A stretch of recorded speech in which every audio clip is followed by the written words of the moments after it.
Bueno, vamos a dar un repaso un poquito a lo que es VIH y nos vamos a enfocar a lo que dice nuestra guía de práctica clínica. Como generalidad, el virus de inmunodeficiencia humana es un lentivirus, pertenece a la familia de Retroviridae y es el causante del síndrome de inmunodeficiencia humana adquirida. Este tipo de infección tiene un periodo de incubación prolongado. Existen dos tipos. El virus de inmunodeficiencia humana tipo 1, que es considerado el más virulento, el más infeccioso y es el causante de la mayoría de las infecciones en el mundo. El virus de inmunodeficiencia humana tipo 2 es el menos contagioso, pero solamente se encuentra en África Occidental. Aquí escalonadamente cómo va a ir evolucionando la enfermedad. Paciente que adquiere la infección puede atacar al sistema inmune debido a la baja de estos linfocitos CD4. Aumenta el riesgo, por lo tanto, de contraer enfermedades tanto sistémicas y algunos tipos de cánceres. Sin embargo, tiende a evolucionar por esta inmunodepresión a un síndrome de inmunodeficiencia humana, desde los 2 primeros años de la infección hasta adquirirla. Este síndrome después de los 15 años de haber sido diagnosticado VIH positivo. Es un virus que encontramos en saliva, en lágrimas, en la orina, en el semen, en el líquido preseminal, fluidos vaginales, en líquido amniótico, leche materna, líquido cefalorraquídeo, sangre.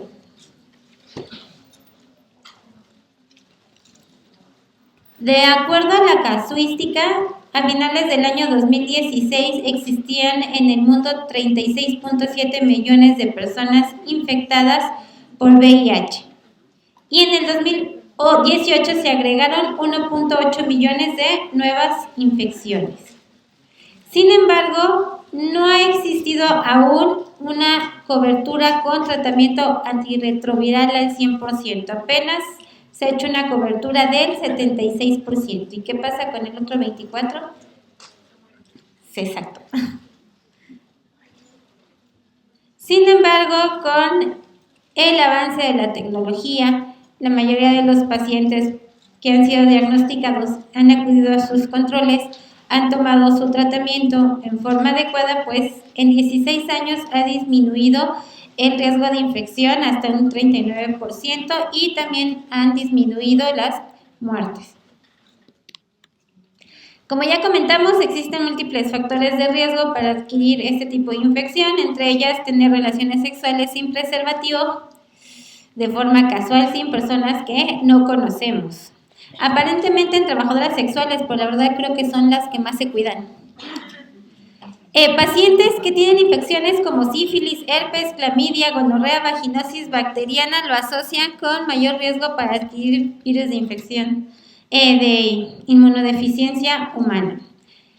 Como nos enseñaron en nuestras clases de orientación, pacientes que usan drogas inyectables y comparten jeringas aumenta el riesgo.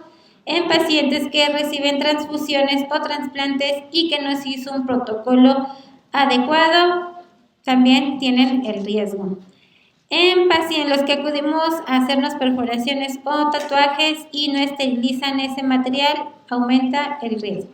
Y todos nosotros, por ser personal de salud, tenemos riesgo.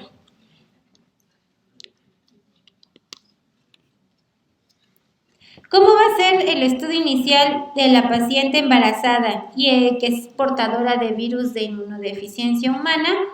Pues primero hay que ir descartando o interrogando a las pacientes para ver si tiene alguna enfermedad concomitante, pedir un recuento de los linfocitos que ella tuviera guardados previos y sus cargas virales, para hacer una comparativa con los nuevos que yo les voy a solicitar, que ustedes le van a solicitar, y también solicito una serología para virus de hepatitis A, B, C, toxoplasma y treponema. Iniciar en lo que es profilaxis en infecciones oportunistas. Los más comunes que hemos visto son por hongos, algunas neumonías, y evaluar el estado de vacunación. Entonces, colocar a la paciente vacuna de influenza, neumococo, hepatitis B.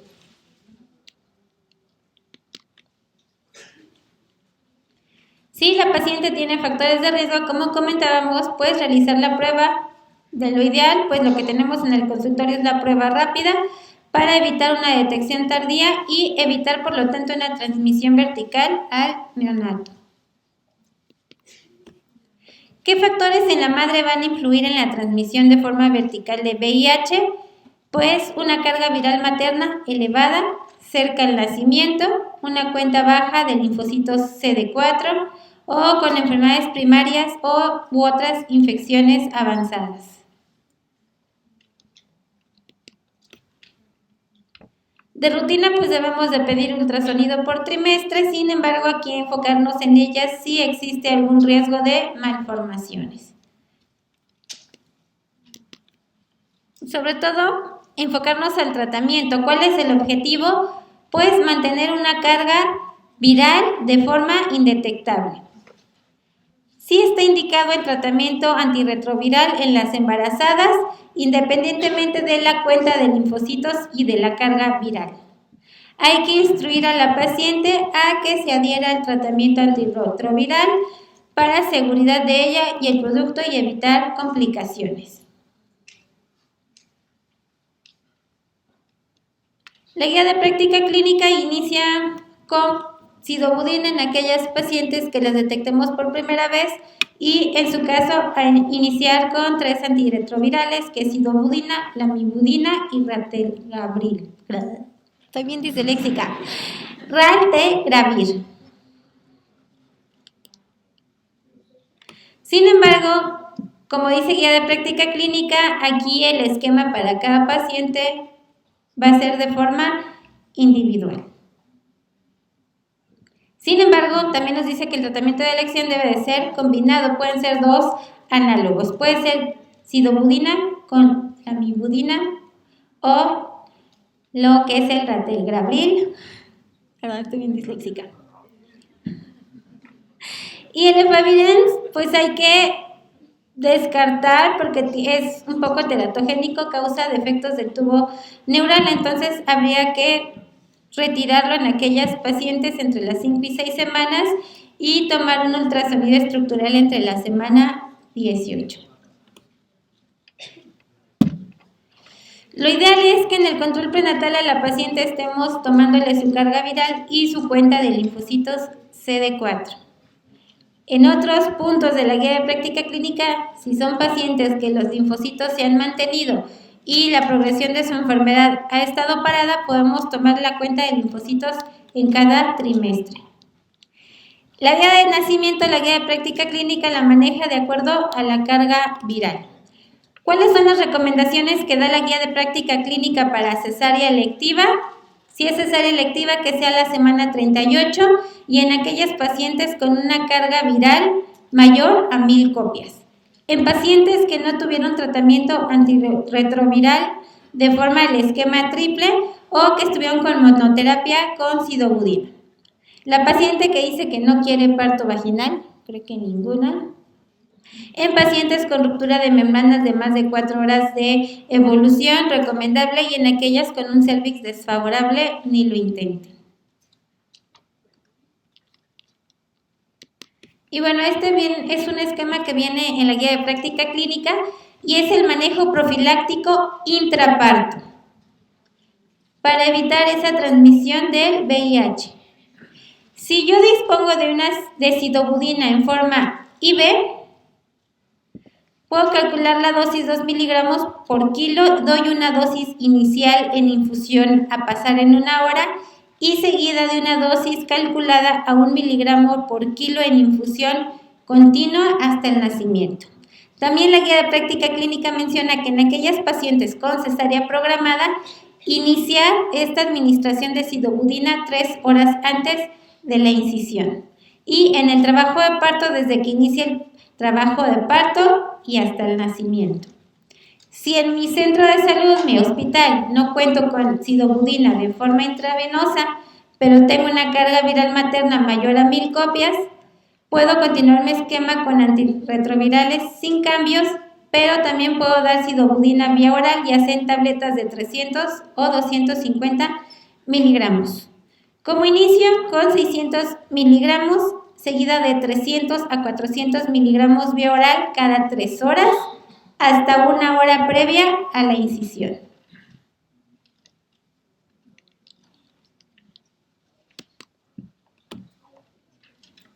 ¿Qué debemos de evaluar después del nacimiento del producto? Pues debe de ser la atención por un obstetra y un especialista en infecciones VIH, estos son los infectólogos. Debe de existir una adecuada atención pediátrica y también de un infectólogo pediátrico. Darle a la paciente pues una orientación de planificación familiar, también una ayuda pues como apoyo, pláticas psicológicas y anticoncepción, que lo ideal sería hacerles una oclusión tubárica. Pero bueno, si la paciente no firma, pues darle un consejo postconcepcional.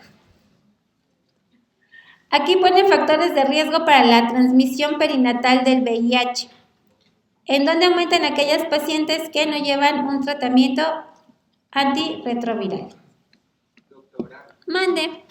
Pregunta, una paciente con un VIH previo al embarazo, ¿se continúa el mismo tratamiento?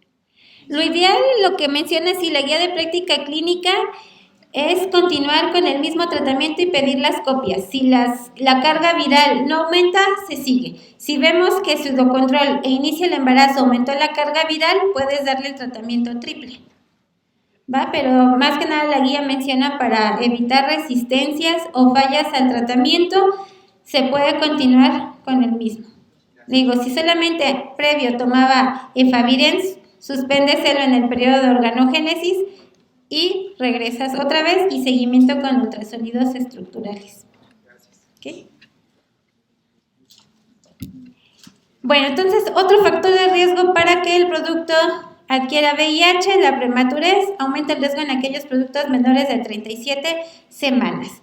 En pacientes que llevaron un inadecuado control prenatal, pacientes con ruptura de membranas, guía de práctica lo pone de 8 a 12 horas, pacientes con parto vaginal, presencia de sangrado durante el nacimiento, pacientes con desgarros o episiotomía, pacientes que, aunado al VIH, están en trabajo de parto y tienen infección por herpes simple, citomegalovirus, sífilis, toxoplasma, tuberculosis, hepatitis B y C, VPH, enfermedad de Chagas, entre otros, pues les aumenta el riesgo de la transmisión y obvio la lactancia materna. Aquí viene la profilaxis que utilizan en el servicio de pediatría en el recién nacido que fue expuesto al VIH de forma perinatal. Utilizan, si se dan cuenta, lo que es la sidobudina. Ponen aquí en productos recién nacidos mayores a 35 semanas. Calculan la dosis a 4 miligramos por kilo. Son dosis cada 12 horas. Si es un producto pretérmino mayor de 30 semanas, menor a 35 semanas, la dosis es a la mitad, 2 miligramos por kilo cada 12 horas. O si son productos menores de 30 semanas, igual, 2 miligramos por kilo dosis vía oral.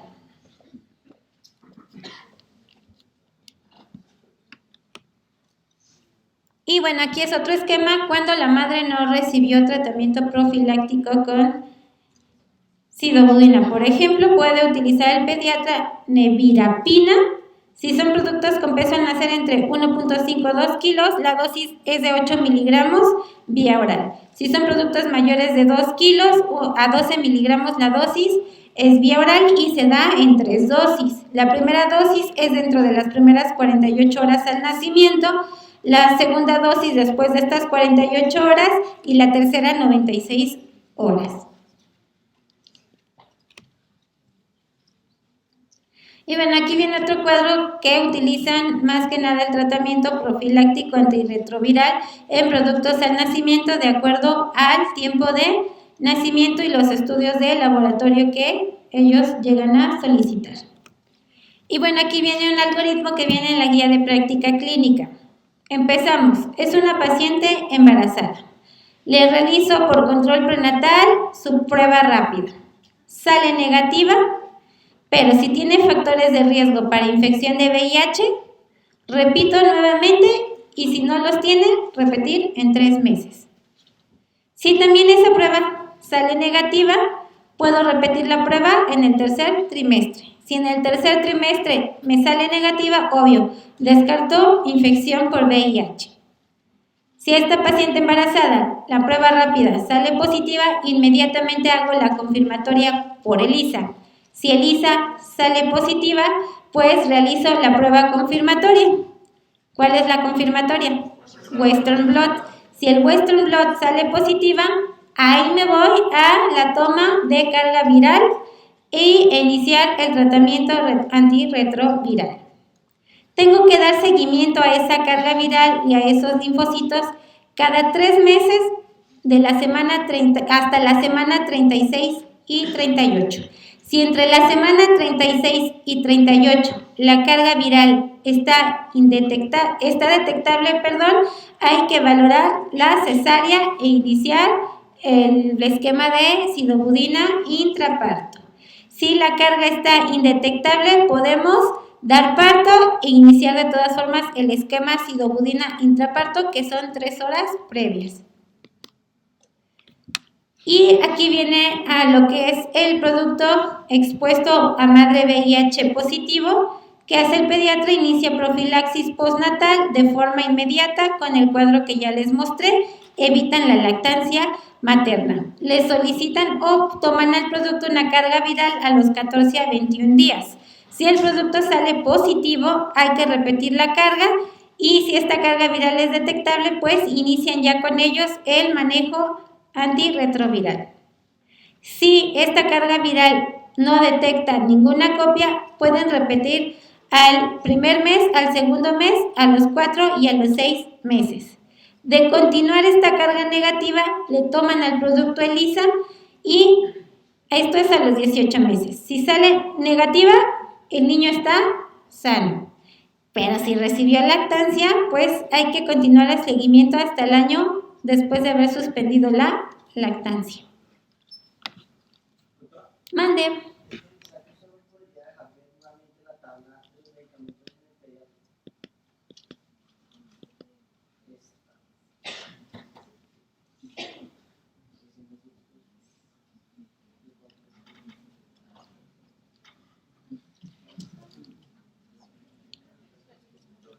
Por cierto, Brian, aprovechando, ¿tienes la tablita que les hice de amenorreas?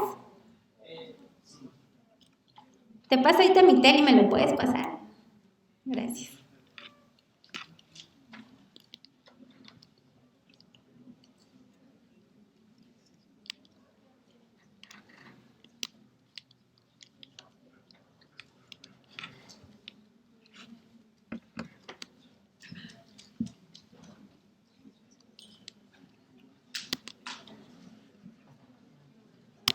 Y bueno, esta es la bibliografía de donde fue sacada.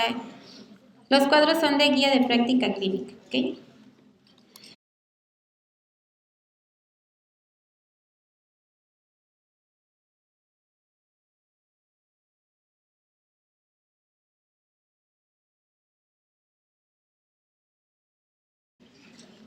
Como les decía, virus de papiloma humano es el principal factor de riesgo para padecer cáncer cervicouterino y el cáncer cervicouterino es el cáncer ginecológico que ocupa el segundo lugar en México, pero en mortalidad por cánceres ginecológicos ocupa el primer lugar.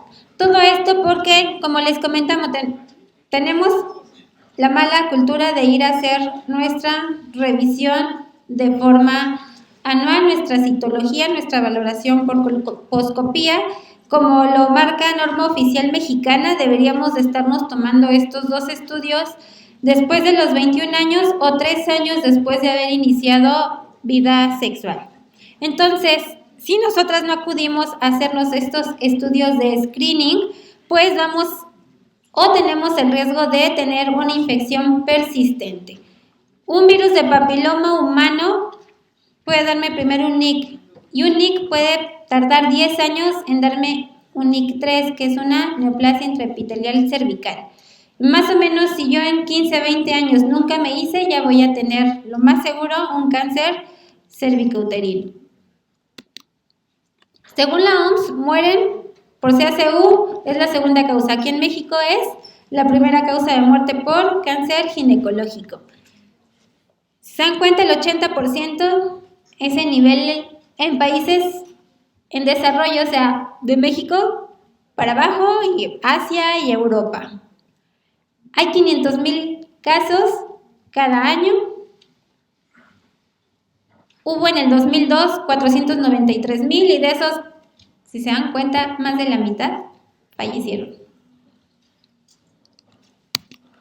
En México, por la estadística y de acuerdo al Instituto Nacional de Cancerología, en el 2002 se presentaron 12,512 casos, de los cuales el 46% fallecieron, porque ya vamos cuando tenemos sangrado, cuando ya bajamos de peso, pues ya tenemos metástasis. Entonces, insisto, prevención, nunca curar, ¿va? Entonces les digo, es la primera causa de muerte en las mujeres mexicanas por cáncer, 16.6%. Aquí hay un cuadro de factores de riesgo para adquirir virus de papiloma y me aumenta mi riesgo para cáncer cervicouterino. La edad, ¿se acuerdan de las pacientes menores de 21 años? Ese efecto fisiológico, ese ectoprión, la edad de inicio de vida sexual activa antes de los 21 años me aumenta el riesgo. El número de parejas sexuales y sobre todo que no utilice métodos de barrera y que esa pareja o esas parejas también tengan a su vez varias parejas sexuales. Se dice que clamidia aumenta el riesgo para adquirir, es como un atrayente hacia el virus de papiloma humano.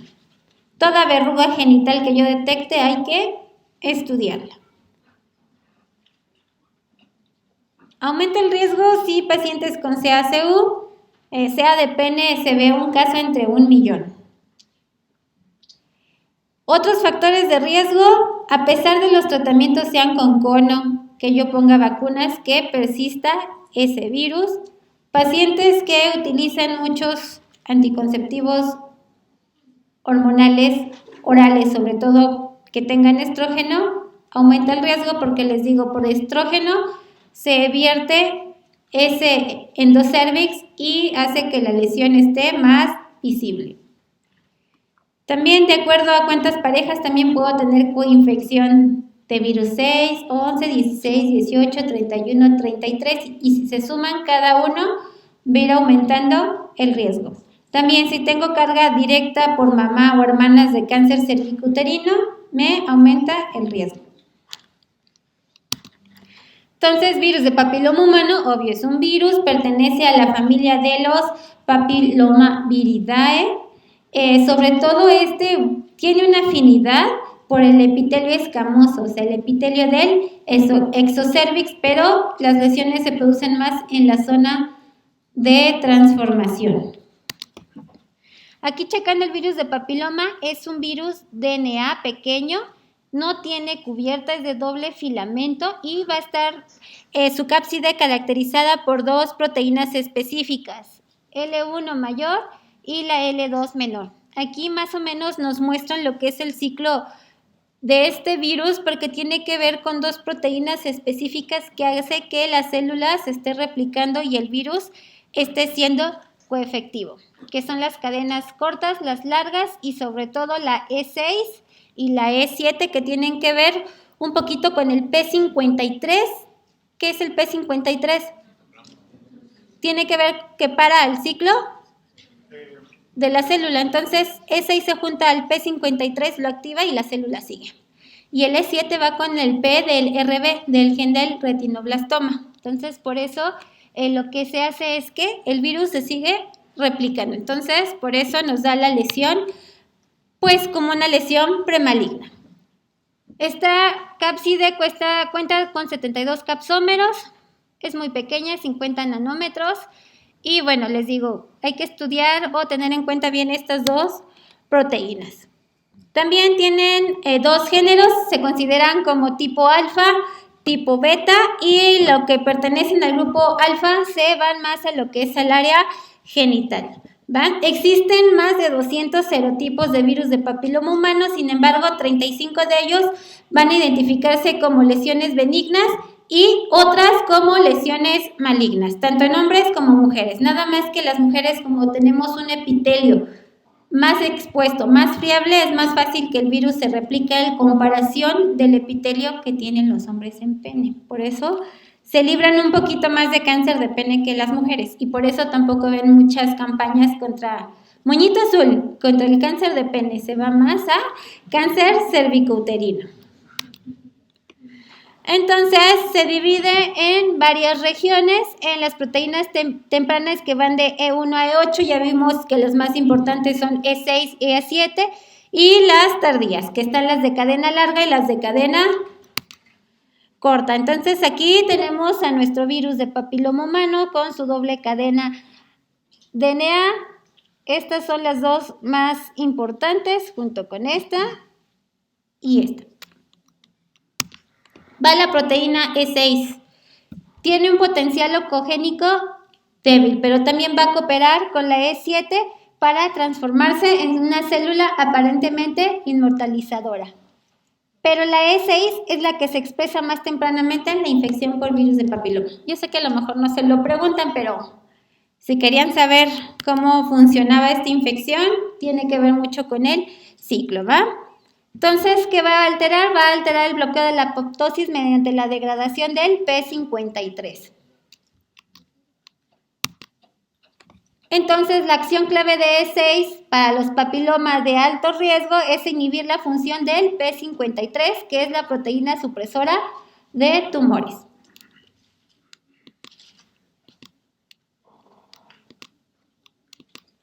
Y la E7, les digo, tiene que ver más con el PRB, que es el de retinoblastoma, y también va a liberar factores de transcripción que van a seguir que progrese la fase del S del ciclo celular y por tanto la replicación de la célula. Menos frecuente es la E5, menos frecuente es la E1 y la E2. Para no meternos, nomás les pueden preguntar E6 y E7. Las cadenas largas de control pues son segmentos genómicos que tienen muchos elementos de respuesta y que van a gobernar esa replicación de lo que es el virus.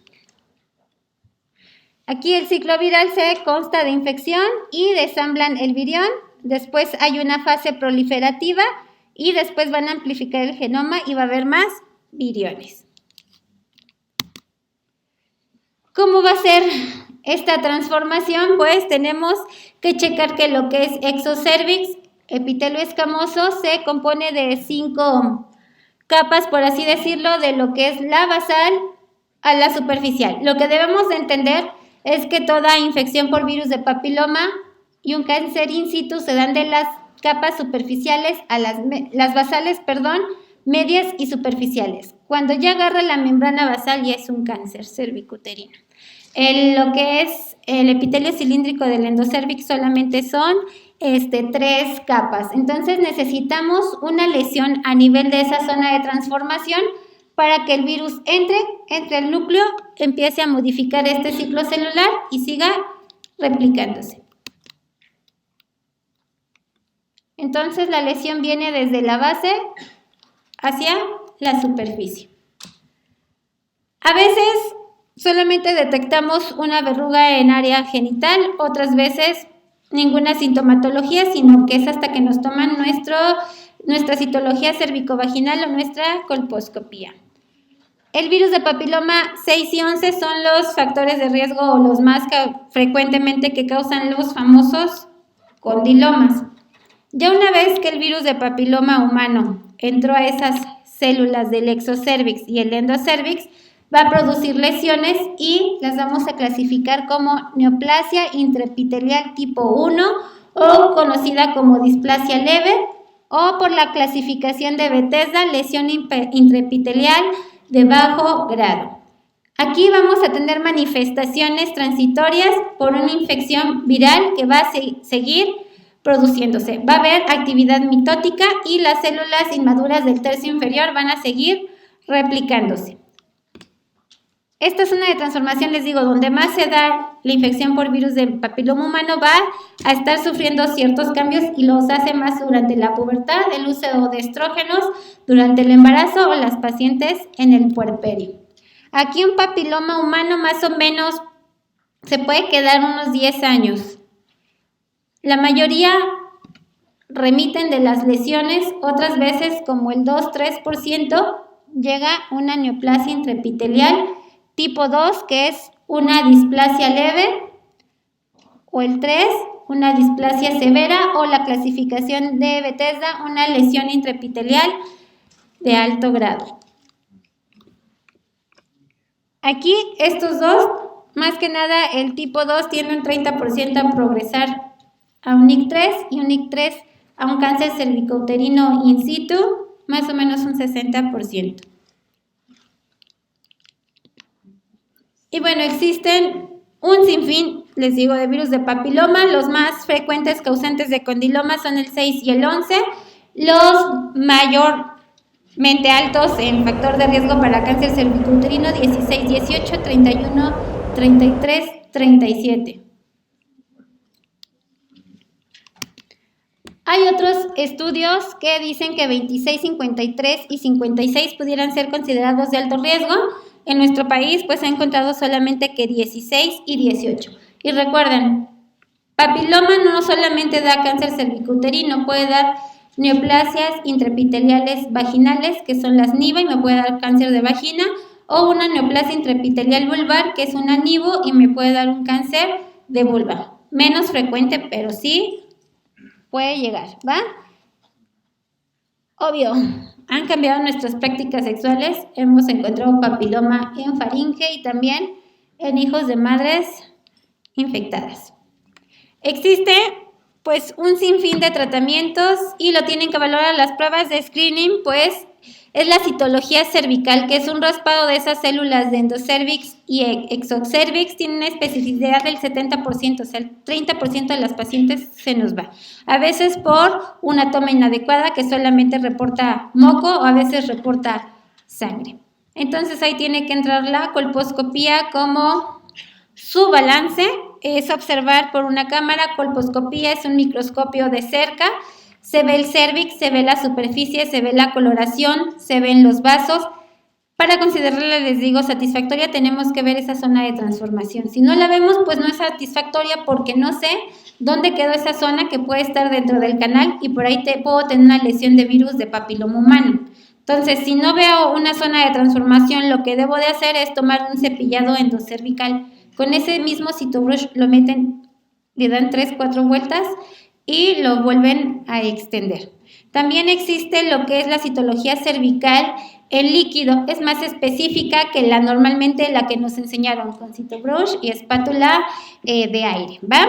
El tratamiento, les digo, hay pacientes que inmunológicamente y la norma oficial mexicana dice, toda paciente joven le puedes tomar su citología y su colposcopía cada 6 meses durante 2 años. Si la lesión persiste más allá de 2 años, ya valoras el tipo de tratamiento. Y muchos que hacemos, vamos y lo primero que nos quieren hacer, electrocirugía, criocirugía, cono. El cono, pues, es un corte en forma de cono, que la base sería el ectocervix y la punta se iría hacia endocervix. Eso lo utilizamos en pacientes donde no logramos ver la zona de transformación, entonces va hacia la profundidad. Ya cuando veamos cáncer cervicuterino verán que con 3 milímetros de profundidad de la lesión ya podemos considerarlo hasta como cáncer. Entonces el cono es más invasivo. ¿Qué complicaciones me puede tener si me quiero embarazar? Ahí sí una incompetencia istmico-cervical. La criocirugía es un congelamiento, es un conito, son lesiones que si vienen en la zona de transformación, en pacientes nuligestas, puede producir ligera estenosis. La electrocirugía pues nada más es quemar la zona donde se encuentre la lesión. Y actualmente se utiliza ya el láser con CO2, que también es muy eficaz para este tipo de lesiones, ya que si yo tengo papiloma en labios mayores, también se lo llega, por así decirlo, a llevar, ¿va? Entonces, cuando veamos cáncer cervicuterino, ya verán por qué el papiloma es desgraciado, ¿va? Algo que les digo mucho, apréndanse, cáncer cervicuterino y el CTO, yo recuerdo muy vagamente, traía pues dibujado una prostituta, ¿no? Son mujeres que iniciamos vida sexual temprana, múltiples parejas, tabaquismo, interroguen a sus pacientes, factor de riesgo para que persista el virus de papiloma, tabaquismo. Uso de anticonceptivos hormonales combinados, sobre todo el estrógeno es un factor de riesgo. Las multis, pues con los partos, ¿qué pasa con el cervix? Dilata y llega a desgarrarse, y si queda ahí la lesión, por ahí puede entrar el virus, ¿va? ¿Dudas con papiloma? ¿No? Bueno, voy a terminar ahorita con tantito que nos dieron sobre infertilidad. No encuentro mi expo de climaterio, se las doy el lunes, ¿va? Y estudien para el lunes, viene en la guía de práctica clínica los métodos de planificación que puede utilizar la mujer en la peri o en la casi menopausia, ¿va? Estudien también los ciclos, todavía no los dejo ir, ¿va? Pero estudien los ciclos, en qué pacientes van a estrógeno, progestágeno, en quiénes solo estrógeno y progestágeno. ¿Qué pasó, Brian?